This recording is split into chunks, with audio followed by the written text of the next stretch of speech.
ৰাজনীতিৰ জগতখনত লাগিছে জুই সাংসদ পদ লৈ সকলোৰে মাজত টনা আজোৰা মানে কেনেকৈ ৰজাৰ আসনখন নিজে ল'ব পাৰোঁ তাক লৈ সকলোৰে মাজতে লাগিছে টনাটনি আমাৰ জনতাৰ ভোটেৰে জয়ী হৈ ৰজাৰ আসন পোৱা সেই লোকসকলে বুজিবনে আমাৰ সাধাৰণ জনতাৰ চকুলোৰ ভাষা অখিল গগৈ ডাঙৰীয়াই কিন্তু এই খাৰ মন্তব্য আগবঢ়াইছে পবিত্ৰ মাৰ্ঘেৰিকাৰ ক্ষেত্ৰত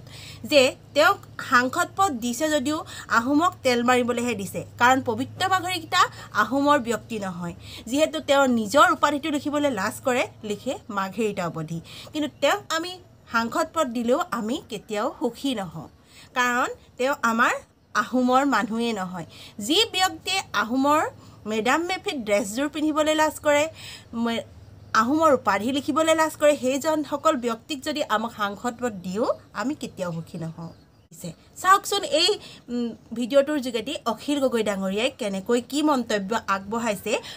আপোনালোকে ভিডিঅ'টো চালেই গম পাব চাওক এই ভিডিঅ'টোৰ যোগেদি নিজৰ উপাধিটো লিখিবলৈ লাজ কৰি মাৰ্ঘেৰিটা উপাধি লিখে নিজৰ নামটো লুকুৱাবৰ কাৰণে সেই মানুহজনক আমি কেতিয়াও আহোমৰ প্ৰতিনিধি বুলি নামানোৱে গতিকে অকল এটা ৰাজ্যিক মন্ত্ৰীৰ পদবী দি আহোমক টুপ দিয়াটো কেতিয়াও সম্ভৱপৰ নহয় হিমন্ত বিশ্ব শৰ্মাই কৈ আছে যে আমি লাচিত বৰফুকনৰ প্ৰতিমূৰ্তি বনাই আহোমৰ সকলো ভোটবিলাক লৈ লওঁ আৰে লাচিত বৰফুকন কোন আছিলে লাচিত বৰফুকন পৃথিৱীৰ ভিতৰতে আটাইতকৈ ডাঙৰ বীৰবিলাকৰ ভিতৰতে যাওঁ লাচিত বৰফুকনে অসমক ৰক্ষা কৰি গ'ল কাৰণেহে আমি অসমীয়া আজিৰ দিনটোত বাচি আছোঁ তো সেই লাচিত বৰফুকনৰ নামত মূৰ্তি এটা বনাই আহোম জাতিটোক কিনি ল'লোঁ বুলি ভাবিলেতো কেতিয়াও নহ'ব যদি সঁচাকৈ আহোম মানুহক ভাল পায় তেতিয়াহ'লে আহোমসকলৰ জনজাতিকৰণ কৰক কোচ ৰাজবংশীসকলৰ জনজাতিকৰণ কৰক চুতীয়াসকলৰ জনজাতিকৰণ কৰক মৰাণসকলৰ জনজাতিকৰণ কৰক মটকসকলৰ জনজাতিকৰণ কৰক আদিবাসী চাহ জনগোষ্ঠীৰ জনজাতিকৰণ কৰক তেতিয়াহে আমি বুজি পাম যে আহোমসকলক ছয় জনগোষ্ঠীক ভাল পায় ছয় জনগোষ্ঠীৰ ৰাজনৈতিক অধিকাৰ এফালৰ পৰা কাটিব এইবাৰটোতো যদি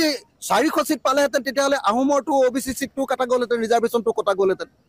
SC বিলাকৰ ৰিজাৰ্ভেশ্যনটো কটা গ'লহেঁতেন ST ৰিজাৰ্ভেশ্যনো কটা গ'লহেঁতেন গতিকে যি চৰকাৰে আমাৰ জনগোষ্ঠীবিলাকৰ বিৰুদ্ধে কাম কৰে সেই চৰকাৰে আহোমৰ ভোট পাবৰ কাৰণে আহোমক তেল দিবৰ কাৰণে তুখামুদ কৰিবৰ কাৰণে আহোমৰ উপাধি লিখিবৰ কাৰণে সাহস নকৰা আহোমৰ উপাধিটো লুকুৱাবলৈ চেষ্টা কৰা পবিত্ৰ মাৰ্ঘেৰিটা নামৰ মানুহজনক ৰাজ্যিক মন্ত্ৰীৰ পদ এটা দিলে আহোমৰ মন কেতিয়াও জয় কৰিব নোৱাৰে এইটো তেওঁলোকৰ বৃথা চেষ্টা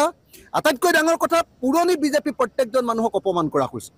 ৰঞ্জিত দত্তক অপমান কৰা হৈছে কামাখ্যা প্ৰসাদক অপমান কৰা হৈছে দিলীপ শইকীয়াক অপমান কৰা হৈছে এইবিলাক পুৰণি মানুহবিলাকক সকলোকে এলাগি কৰি এটা নতুনকৈ অহা মানুহক তেল মাৰিবৰ কাৰণে হিমন্ত বিশ্ব শৰ্মাৰ মানে চেলা চামুণ্ডা হোৱাৰ কাৰণে এতিয়া পবিত্ৰ মাৰ্ঘেৰিটাক ৰাজ্যিক মন্ত্ৰীৰ পদবী দি এতিয়া নিশ্চিতভাৱে মই ভাবোঁ যে সকলো পুৰণি বিজেপি মানুহৰ মনত অন্তৰত আঘাত মাৰি দিছে আৰু সেইকাৰণে এইটোৰ পৰা বিশেষ একো লাভ নহ'ব বুলি মই ভাবোঁ মানে আপোনালোকে সকলোৱে জানে যে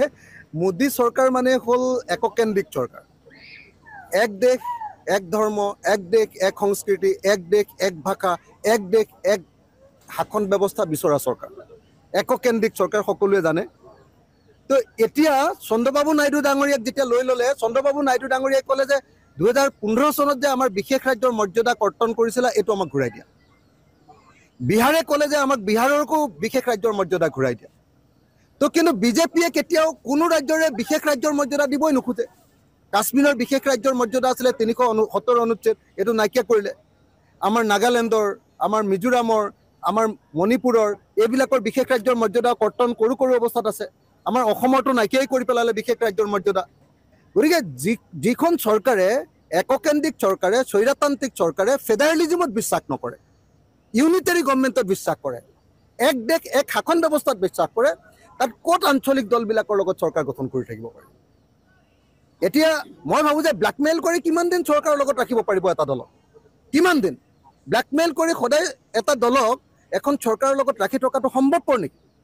দ্বিতীয়তে এইখন চৰকাৰৰ এটা ডাঙৰ প্ৰতিশ্ৰুতি আছিলে যে এইবাৰ চৰকাৰ যদি জিকে তেতিয়াহ'লে মুছলমানৰ সংৰক্ষণটো নাইকিয়া কৰিব এতিয়াতো আমি দেখিলোঁ যে নীতিশ কুমাৰ আৰু আপোনাৰ কি কয় চন্দ্ৰবাবু নাইডু দুইজনে ক'লে যে নহয় মুছলমানৰ সংৰক্ষণ আমি কাটিবলৈ নিদিওঁ এতিয়া মোদীয়ে মানি ল'লে এইখন চৰকাৰে এইবাৰ যদি 400 পাৰ হৈ গ'লহেঁতেন তেতিয়াহ'লে কি কৰিলেহেঁতেন তো আমাৰ OBC বিলাকৰ যিখিনি আছিলে আমাৰ সংৰক্ষণ সেই সংৰক্ষণ নাইকিয়া কৰিলেহেঁতেন MOBCৰ সংৰক্ষণ নাইকিয়া কৰিলেহেঁতেন SCৰ সংৰক্ষণ নাইকিয়া কৰিলেহেঁতেন STৰ সংৰক্ষণ নাইকিয়া কৰিম বুলি তেওঁলোকে ঘোষণা কৰিছিলে সকলো যিমানবিলাক সংৰক্ষণ আছিলে ৰিজাৰ্ভেশ্যন আছিলে সেই আটাইবিলাক কোটা নাইকিয়া কৰি দিম বুলি ঘোষণা কৰিছিলে গতিকে বিজেপি চৰকাৰখন হ'ল ভাৰতৰ গণতন্ত্ৰক হত্যাকাৰী এখন চৰকাৰ এই চৰকাৰখনে কেতিয়াও আঞ্চলিক দলক লৈ আমাৰ বিশেষ ৰাজ্যৰ মৰ্যাদা কৰ্তন কৰিলে আজি যেতিয়া বিশেষ ৰাজ্যৰ মৰ্যাদা 2015 চনত কৰ্তন কৰিলে তাৰ কাৰণে আজি আমি অসমখন দেউলীয়া আজি যে প্ৰত্যেক মাহতে ধাৰ ল'ব লাগে কেলে কাৰণ আগতে বিশেষ ৰাজ্যৰ মৰ্যাদা পাওঁতে চেণ্ট্ৰেল টেক্সৰ 65% আমি বিশেষ ৰাজ্যবিলাকে পাইছিলোঁ এতিয়া নাপাওঁ আগতে এনেকুৱা ধৰণৰ 100 টকাই আমি কেন্দ্ৰীয় চৰকাৰৰ পৰা পাওঁ এতিয়া 20% অসমীয়াও দিব লাগে পৰিস্থিতি তেনেকুৱা গতিকে এনেকৈ প্ৰত্যেকখন ৰাজ্যৰ বিশেষ ৰাজ্যৰ মৰ্যাদা কৰ্তন কৰি দিছে বিশেষ অধিকাৰবিলাক কৰ্তন কৰি দিছে কাৰণ এই বিজেপি চৰকাৰ দেশ এক শাসন ব্যৱস্থা আৰু কৈছিলে নহয় এক দেশ এক নিৰ্বাচন কৰিম বুলি কৈছিলে এতিয়া নোৱাৰে আৰু মই যদি নৰেন্দ্ৰ মোদী হ'লোহেঁতেন মই হ'লেতো কোনো পৰ্যায়ে এখন চৰকাৰ নাপাতোৱে কাৰণ এই চৰকাৰখনে কৈ আছিলে নৰেন্দ্ৰ মোদীৰ চৰকাৰখনে কৈ আছিলে বিজেপিয়ে কৈ আছিলে যে এক দেশ এক নিৰ্বাচন কৰিম এতিয়া আপোনাৰ জেডিইউৱে ক'লে এতিয়া টিডিপিয়ে ক'লে যে এক দেশ এক নিৰ্বাচন কৰিবলৈ আমি কেতিয়াও মানি নলওঁ ইউচিচি কৰিবলৈ আমি কেতিয়াও মানি নলওঁ অৰ্থাৎ বিজেপিয়ে যিবিলাক কাম কৰিম বুলি কৈছিলে সকলোবিলাক মানি নলওঁ বুলি ক'লে আৰু মানি নলওঁ বুলি কোৱাৰ পাছতো বিজেপিয়ে এতিয়া কম্প্ৰমাইজ কৰি তেওঁলোকৰ লগত চৰকাৰ কৰিছে গতিকে বিজেপিয়ে আত্মসমৰ্পণ কৰিছে মই ভাবোঁ যে সেইকাৰণে এই চৰকাৰখন বেছিদিন নীতিকে আৰু আপোনালোকে জানে আৰু পাল্টুৰাম আছেই লগতে পাল্টুৰামে কেইদিনমানৰ ভিতৰতে আকৌ বদলি হ'বই গতিকে এই চৰকাৰ অস্থায়ী চৰকাৰ এই চৰকাৰ ভাগিব এই চৰকাৰৰ পৰা আমাৰ পাবলগীয়া একো নাই আনহাতে ক'বলৈ গ'লে ৰাজনীতি জগতখন কাৰো নহয় কোনো জাতিৰে নহয় ই হৈছে সাধাৰণ জনতাৰ বহুত আশা আৰু আকাংক্ষা সোমাই থকা এটা কথা যি নেকি তেওঁলোকে বহুমূলীয়া ভোটটো দি তেওঁলোকে ভাবে যাতে আমি অকণমান উন্নতিৰ জখলালৈ আগবঢ়াই যাওঁ তেওঁলোকক জয়ী কৰি যাতে তেওঁলোকে আমাৰ সাধাৰণ জনতাৰ চকুলো বুজি পায় কিন্তু কি হ'ব আমাৰ সাংসদসকলৰ মাজত আমাৰ ওপৰমূৰীয়াসকলৰ মাজত এই টনা আজোৰাৰ খেলখনে আমাৰ সাধাৰণ জনতাৰ চকুলো বুজি পোৱাটো বাদেই যাতে তেওঁলোকে নিজৰ গাড়ীখন পাই লৈ নিজৰ পকেট গৰম কৰিব পাৰে তাৰ কাৰণেহে তেওঁলোকে মানে চেষ্টা কৰে আনহাতে আমি একনায়কত্ববাদ সেই চৰকাৰ মোদী চৰকাৰ যদি একনায়কত্ববাদ চৰকাৰ হয় তেতিয়াহ'লে আমি সেই চৰকাৰক কেতিয়াও ভাবি নলওঁ মানি নলওঁ কিয়নো চৰকাৰৰ কেতিয়াও একনায়কত্ববাদ হ'ব নালাগে ই আমাৰ সাধাৰণ জনতাৰ বহুত আকাংক্ষা সপোন জীয়াই থাকে আমাৰ চৰকাৰখনৰ ওপৰত যাতে তেওঁলোকে এইবোৰৰ ওপৰত দৃষ্টিগোচৰ ৰাখে যাতে আমাৰ সমাজখনলৈ আমাৰ দেশখনলৈ আমাৰ ৰাজ্যখনলৈ বেয়া বাৰ্তা এইবোৰ টনা আজোৰাই আমাৰ মাজলৈ নানক দুৰ্নীতিৰ কিছুমান বেয়া